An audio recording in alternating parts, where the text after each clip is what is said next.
All right, let's jump right into this explainer and unravel a crazy global mystery, the sudden massive scramble for silver.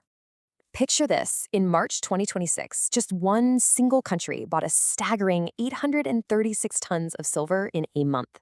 That's a wild 426% jump from the norm. So why the sudden global rush? Let's break it down. Look, silver isn't just for fancy jewelry anymore. Today, it's literally the backbone of 21st century green tech. Get this, making solar panels alone now gobbles up a massive 29% of all industrial silver. Why not use cheaper copper? Well, losing even 1 measly percent of electrical efficiency costs billions down the line. It's the Jevons paradox in action. Panels use less silver, making them cheaper, so total global production absolutely explodes. The numbers don't lie. Global panel production skyrocketed from just 40 gigawatts to well over 600 gigawatts. So who actually controls all this? Well, Mexico and Peru mine the silver, but China is the one processing it. And that creates a huge choke point. China controls 80 to 85% of global solar panel manufacturing. They built this massive monopoly using over $50 billion in subsidies and a crucial 9% export tax rebate.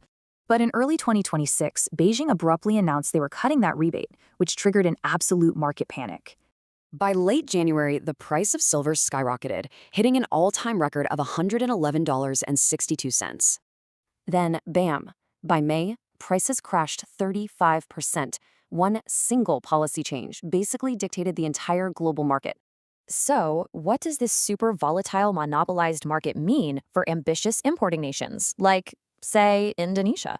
Indonesia recently announced a colossal goal, hitting 100 gigawatts of solar power in just 2 to 3 years. To do that, they have to scale capacity 70 times over. That guarantees a massive reliance on imported Chinese panels.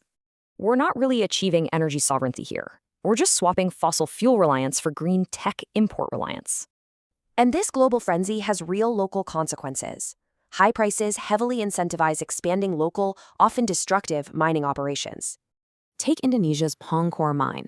It operates directly inside Mount Halaman Salak National Park, which supplies water to millions. And mining leaves permanent scars. In Canada, toxic runoff is literally still poisoning lakes a full century after closing.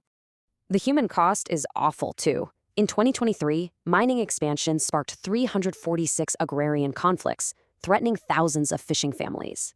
So while global silver prices boom and bust, local communities permanently shoulder all those devastating environmental risks. As the advocacy network Jatam pointed out, what the state considers strategic isn't always strategic for the actual people. Which leaves us with one incredibly crucial question. Do these local communities actually have a seat at the negotiating table?